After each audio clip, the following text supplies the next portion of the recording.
Eh bien, salut à tous, c'est Anne. Aujourd'hui, les gars, nouvelle vidéo. Dans cette vidéo, les petits potes, je vais vous présenter la machine qui se trouve derrière moi. Du coup, on est parti, let's go. C'est parti. Donc pour commencer, elle fait 2 mètres de long sur 80 cm de haut. Donc pour moi, 80 cm de haut, c'est carré, voilà, comme vous m'avez vu tout à l'heure. Je vais vous remontrer quand même. Et voilà. J'ai pied, voilà, ça c'est cool. Je sais que mes deux sœurs et ma mère n'ont pas pied. Mais bon, moi j'ai pied, donc bah, c'est cool. En vrai, 80 cm c'est quand même haut. Faut au moins faire 1m65 hein, pour monter dessus, au minimum. Voire 1m70, donc c'est quand même une belle machine. Pour préciser, normalement elle va à 45 km/h vu que c'est une 50, mais elle a été débridée, elle a un kit 50 top perf à l'intérieur et un pot Yasuni R1 que je vais vous montrer aussi ça de plus près tout à l'heure. Du coup elle monte maintenant à 95 km/h et en descente elle peut atteindre les 105 facilement. Voilà, je tenais quand même à préciser, mais de toute façon quand moi je vais commencer à rouler avec, parce que pour l'instant j'ai toujours pas roulé avec, quand je vais commencer à rouler avec, bah voilà, j'irai pas à fond, genre vraiment les 30-40 je vais viser, pas plus pour l'instant, c'est le temps de passer les vitesses et tout. On y va doucement mais sûrement.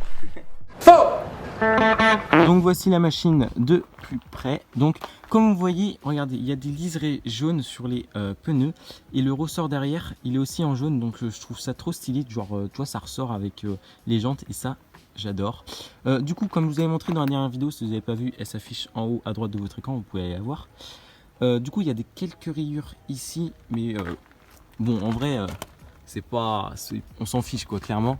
Mais surtout le plus gros, voilà de l'avant comment elle est, le plus gros hein, comme vous l'avez vu peut-être dans la dernière vidéo, c'est ici, hein, elle a carrément été coupée en deux ici et bien amoché par ici. Pour vous montrer de plus près, regardez le pot Yasuni R1, voilà il est là.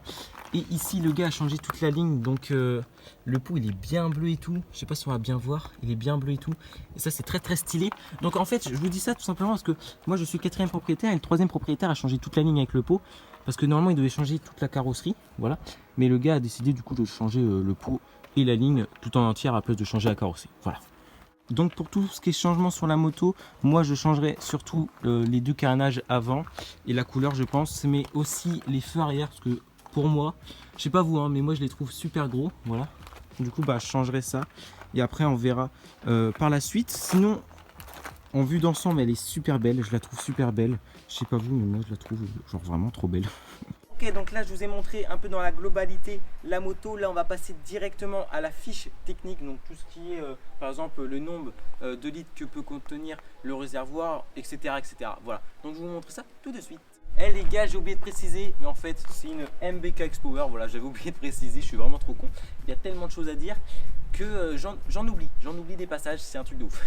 Donc MBK c'est le constructeur et Yamaha c'est le fournisseur, donc en gros si j'achète un carénage de chez Yamaha et que je le mets dessus, ça ira parfaitement avec. Voilà, en fait MBK ont juste changé la couleur et puis bah après ils l'ont saucé un peu à leur sauce. Et voilà, c'est carré. Yes. Enfin bref, donc du coup ces motos là c'est des 2 temps avec un moteur AM6, donc le réservoir peut contenir 14 litres. Normalement elle a un petit réservoir en dessous la selle pour l'huile, mais elle fonctionne au mélange. Voilà, donc en gros je fais tout simplement mon mélange directement à l'intérieur, je mets à peu près 2,5 litres je crois d'huile, je sais plus hein. Je sais vraiment plus, enfin bref du coup je fais directement mon mélange à l'intérieur et à ce qui paraît c'est mieux, donc voilà, je fais ça directement. Ok les gars, je suis directement monté sur la moto. Donc comme vous voyez, ici on a le klaxon, ici on a les clignotants, ici on a tout ce qui est feu. Là on a le starter, mais le gars m'a dit qu'il ne faut pas trop l'utiliser, donc je ne vais pas l'utiliser clairement. Ici on a l'arrêt complet de la moto, la poignée de gaz, voilà tout simplement. Après pour tout ce qui est compteur, donc ici on a si elle surchauffe en gros, bah si par exemple ça s'allume, bah faut que je m'arrête clairement. Là on a le niveau d'huile, mais du coup bah moi j'en ai pas besoin vu que je fais un mélange. Ici on a les clignotants. Du coup ici on a le tour par minute, voilà, donc si je suis dans le rouge en gros faut que je passe directement ma vitesse hein. Déjà à partir du moment où je suis à 9, déjà faudra peut-être que je passe ma vitesse clairement. Ici on a le neutre, voilà, donc ça c'est en gros t'as pas de vitesse, tu peux la déplacer, voilà. Et ici du coup on a le compteur de vitesse. Sur le côté droit de mes pieds ici, voilà, juste ici, là c'est le frein arrière, donc ici c'est le frein avant et juste ici, voilà. Ici on a l'embrayage, voilà les gars, et hop, attends je vais bouger mon pied. En bas à gauche ici on a du coup pour changer nos vitesses, bah, quand tu claques en bas c'est 1 et après c'est neutre, juste un peu sur le côté. Et après ça fait 2, 3, 4, 5, 6, voilà, vous avez compris. C'est une moto quoi. Voilà, donc comme je vous parlais il y a un instant, c'est ici que je passe mes vitesses. Donc c'est une machine à 6 rapports, voilà, donc elle a 6 vitesses. Du coup bah, moi je pose mon pied là, puis après je fais avec mon pied sur ça. Après en parlant des fourches, je vais parler des fourches vite fait. À l'avant c'est des fourches hydrauliques inversées. 33 mm, 130 mm d'ébattement, je crois, un truc comme ça. Enfin bref, pour ceux qui s'y connaissent un peu plus, je crois que c'est ça, hein, voilà. J'ai oublié de préciser, mais la moto fonctionne avec des freins à disque, hein, que ce soit arrière et avant. Voilà, j'ai oublié de préciser, mais voilà, pour celles et ceux qui voulaient savoir, elle fonctionne à frein à disque. Donc du coup je vous ai parlé de la suspension avant qui était une fourche hydraulique inversée.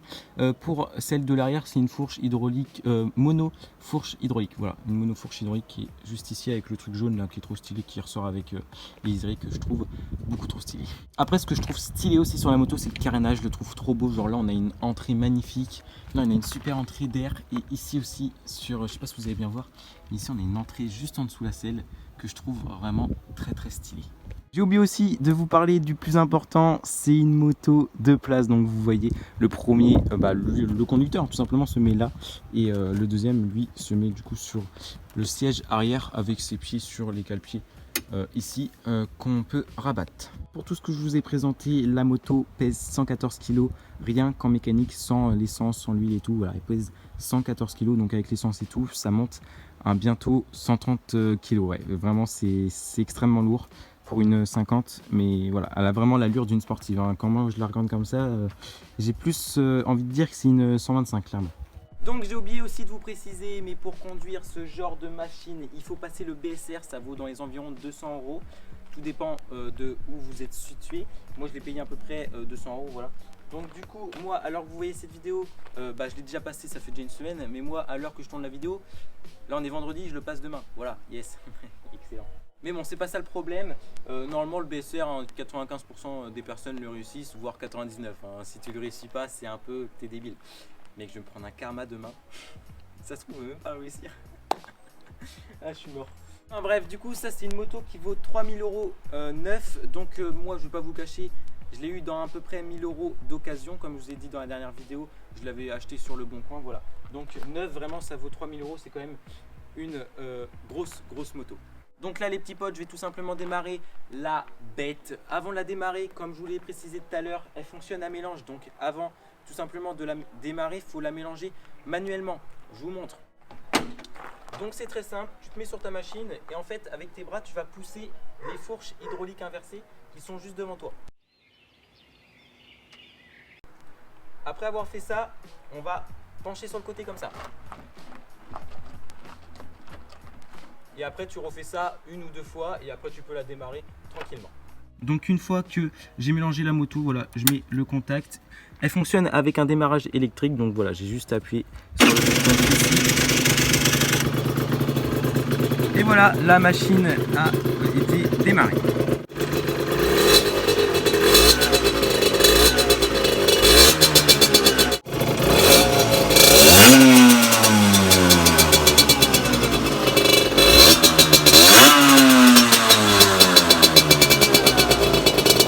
Donc là je vais éteindre le contact. Voilà, donc le contact a été enlevé. Du coup j'ai pu démarrer, je vous ai montré à combien de tours par minute elle est montée à peu près. Elle est montée à peu près 7000 tours. Hein. Donc pour les personnes qui ne se connaissent pas trop en moto, regardez, vous avez un cadenas juste ici. Donc quand vous êtes en lieu public, je vous invite à le mettre fortement. Comme ça, en gros, ça permet à votre guidon qui ne bouge plus. Comme ça, vous évitez de vous la faire voler et tout. Voilà, moi c'est ce que je ferai quand j'irai en lieu public. Voilà. Je vous invite fortement à le faire quand même parce que ça serait con de vous faire voler votre machine. Ok les petits potes, donc je pense avoir fini la présentation de ma moto. Donc si vous avez des questions, n'hésitez pas à me les poser en commentaire, j'y répondrai avec plaisir. Bien évidemment, si vous avez vu la dernière vidéo, je vous ai dit que j'allais faire des motovlogs, ça va bientôt arriver. Il faut juste que j'investisse dans le matériel pour attacher tout simplement sur le casque. Enfin bref, si cette vidéo t'a plu, tu peux lâcher ton plus gros pouce bleu, à t'abonner, à activer la cloche si cela n'est toujours pas encore fait. Et puis moi, je vous dis à la prochaine pour une nouvelle vidéo. C'était Ethan. Ciao, ciao.